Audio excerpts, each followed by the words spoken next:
Assalamualaikum warahmatullahi wabarakatuh. Bang, ini lagi hot news banget ini terkait Niki ditetapkan sebagai tersangka. Dia sampai terheran-heran kenapa dia dijadikan tersangka, karena awalnya itu Mail yang dilaporkan oleh Dr. Reza Gadis. Menurut Abang sendiri sebagai praktisi hukum gimana melihatnya, Bang?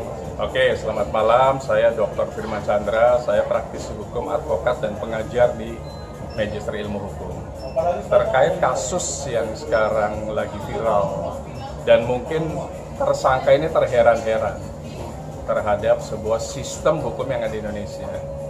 Teman-teman, para netizen yang budiman, yang mungkin kami berikan coba edukasi hukumnya.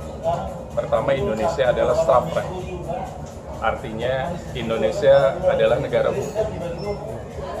Dan kita menganut Eropa Continental Justice System, seperti layaknya Belanda dan Perancis. Makanya Eropa Continental Justice System itu undang-undangnya terbanyak. Undang-undang di Indonesia ada sekitar 360 undang-undang. 3.600 mungkin peraturan presiden kira-kira gitu. Dan peraturan turunannya, artinya sangat banyak undang-undang kita. Termasuk undang-undang yang memang kutubnya tadinya awalnya dua nih. Ada namanya pidana, perdata. Pidana kita sebut Bergelet Wet Book Indonesia. Kalau perdata namanya Bergelet Wet Book juga for Indonesia. Artinya ada KUHP, ada KUHP di luar hukum acara. Karena saking banyaknya dan kita negara hukum, itulah memang negara yang menganut Eropa kontinental. Beda sama Anglo-Saxon yang dianut oleh Amerika dan negara persemakmuran. Singapura, Australia, mereka hanya mengedepankan jurisprudensi. Oke, balik lagi. Karena Indonesia menganut Eropa kontinental, makanya undang-undang itu terlalu banyak dan sangat rigid. Termasuk undang-undang atau pasal-pasal yang tentangnya gitu lah. Contoh misalnya pasal terkait pembunuhan, pasal terkait tentang penipuan, penggelapan, dan pemerasan serta pengancaman. Jadi kita harus hati-hati dalam bertindak karena masing-masing pasal ini saling bisa dijungtokan, dihubungkan. Contoh misal penipuan, penggelapan bisa masuk pencucian uang, pemerasan dan pengancaman bisa masuk pencucian uang. Dengan ditambahkan, maka ancaman hukumannya itu bisa sangat banyak dan dendanya bisa sampai miliaran. Jadi be careful kita bertindak apapun. Kemudian ada pasal yang kita sebut pasal turut serta. Nah, pasal turut serta itu di pasal 55 dan 56. Jadi tidak melulu si A jadi tersangka, ada kalanya diturut sertakan dengan si A tersebut. Jadi be careful karena ada pasal yang ditambahkan pasal 55. Bang, menurut Abang kasus Niki pasal pemerasan dan termasuk pencucian uang juga atau gimana sebagai praktisi hukum melihatnya, dan juga Niki bisa dijadikan TSK padahal yang dilaporkan adalah asistennya Mail. Menurut Abang sendiri gimana tuh Bang prosesnya? Dan juga proses kata dia sangat cepat sekali, dalam 2 minggu dia sudah sangat tidak ada proses sidik langsung ke penyidikan. Menurut Abang sendiri gimana? Oke. Proses hukum pidana itu dimulai dari yang namanya LP. Laporan polisi oleh korban yang merasa dijolimi, yang merasa diperlakukan sebagai korban. Kemana korban itu melaporkan? Karena ini adalah pidana umum, tidak mungkin ke kejaksaan atau KPK. Pasti akan masuk ke sebuah tempat yang namanya kepolisian. Tinggal dilihat lokusnya dulu nih. Kalau lokusnya di Jakarta Selatan, bisa melaporkan ke Polresta Jakarta Selatan, atau Polda Metro Jaya, atau Bareskrim. Kira-kira begitu. Jadi harus dilihat lokus delikti. Jadi lokasi terjadinya tindak pidana. Setelah dilaporkan ke sebuah tempat yang namanya SPKT, di semua kepolisian ada, baik Polres, Polda, ataupun Bareskrim. SPKT itu singkatan dari Sentra Pelayanan Kepolisian Terpadu. Pada saat datang ke SPKT harus membawa alat bukti permulaan yang sah. Alat bukti permulaan adalah alat bukti terjadinya tindak pidana ini. Contoh misalnya pemerasan dan pengancaman.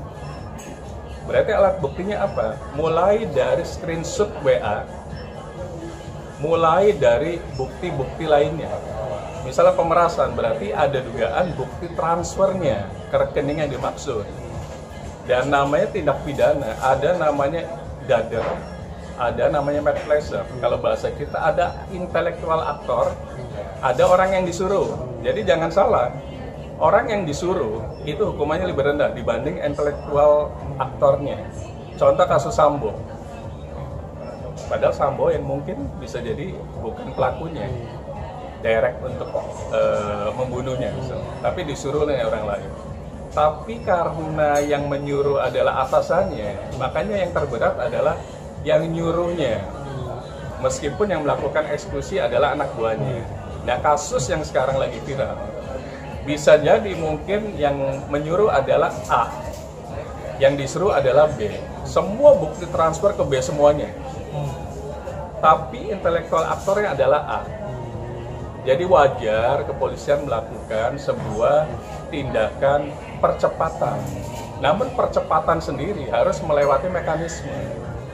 Setelah SPKT memberikan nomor laporan polisi, dibentuklah tim penyidik yang diketuai oleh Kanit biasanya. Kanit itu biasanya mungkin kompol dan brigadir-brigadirnya. Dipanggillah pelapor, dipanggillah saksi fakta, dipanggillah saksi ahli. Berikut terlapornya nih dipanggil. Kemudian besoknya atau lusanya atau minggu depannya ada gelar perkara di sebuah kepolisian tersebut yang dihadiri oleh siapa? Pertama Kanitnya, kedua penyidiknya, ketiga bidang hukum di kepolisian tersebut, kemudian wasidik, pengawas penyidik, kemudian propam itu dipanggil juga. Nah, mereka diskusi apakah layak terlapor menjadi tersangka. Mereka adu pendapat tuh di situ. Kalau memang layak, itu langsung dibuatkan sebuah putusan di sidang tadi, gelar perkara, bahwa terlapor layak ditingkatkan menjadi tersangka. Makanya berproses ke penyidikan, dari penyelidikan tadi. Penyidikan, nanti penyidikan pun akan sama. Dipanggil lagi ke pelapor, saksi fakta, saksi ahli bila ada. Kemudian tersangka. Jadi tersangka langsung dipanggil di situ. Ditanya apakah ada tambahan, apakah ada penambahan data-data, atau mungkin apapun yang akan dimasukkan. Kalau memang ternyata cukup, itu akan gelar perkara lagi untuk dinaikkan ke tahap 2 di penuntutan di kejaksaan. Bang, berarti ocehan Niki undang-undang Niki bilang kenapa ya kalau orang yang laporin gue sangat cepat diproses oleh polisi, dalam 2 minggu gue dijadikan tersangka, sedangkan di gue sendiri ngelaporin orang butuh 7-8 bulan baru orang tersebut dijadikan tersangka. Jadi nggak bisa ya Bang ya? Oke, di kepolisian LP itu banyak sekali. Sehari mungkin setiap unit itu bisa ada 10-20. Bayangin, 10-20 setiap unit. Berarti dalam satu polda atau dalam satu polres bisa jadi ada ratusan LP setiap harinya. Sepanjang alat bukti permulaannya cukup, kemudian diproses digelar perkara cukup juga, dan memang terbukti deliknya gitu, alat buktinya lengkap, ada pelapornya, ada alat bukti dokumennya, ada saksinya, ada ahlinya, sudah cukup menetapkan seseorang menjadi tersangka. Itu hanya minimum 2 alat bukti. Artinya bisa seminggu, bisa 2 minggu, bisa sebulan, bisa 2 bulan. Jadi tidak ada, gara-gara saya lebih cepat. Enggak ada. Kita negara hukum kok, artinya polisi itu profesional, dia bisa memilah mana yang bisa dipercepat, mana yang diperlambat. Karena apa? Alat bukti permulaan is very important thing. Itu yang harus dipahami oleh setiap penyidik. Kalau memang semuanya lengkap, kenapa menunda-nunda untuk mentersangkakan seseorang? Karena tugas dia bukan hanya ngurus satu saja, mungkin puluhan atau ratusan LP. Jadi mana yang bisa dipercepat, mana yang bisa diperlambat, mana yang SP3, itu tergantung dari alat bukti permulaan dari pelapor. Bang, terakhir, menurut versi dari Dr. Reza Gladys, asistennya Niki yaitu Mail, awalnya Reza Gladys mentransfer lewat Mail senilai 2M, dan selang beberapa minggu kemudian ditransfer lagi senilai 2M. Itu pemerasan menurut Reza Gladys. Tapi menurut versi pengacaranya Niki yaitu Bang Fahmi Bahmid bilang itu bukan gitu, katanya. Ada bukti saya juga, chatnya itu ada lengkap semua. Awalnya Gladys itu minta bantuan, minta tolong ke Niki untuk mereview yang baik-baik, karena kan awalnya yang tadi saya bilang Niki awalnya mereview yang jelek-jelek produk skincare dari Reza Gladys. Ini ada dua versi yang berbeda dan bilang itu tidak benar gitu. Menurut abang sendiri sebagai praktisi hukum melihatnya seperti bang, ada dua versi yang berbeda. Ini termasuk hiruk pikuk dunia skincare makin menjauh lah gitu bang. Oke. Teori kebenaran alat bukti itu diuji materi di sebuah tempat yang namanya pengadilan. Biarkan pengadilan yang akan melihat fakta persidangan. Apakah, karena polisi ini akan diwakili oleh jaksa penuntut umum nih pada saat di persidangan.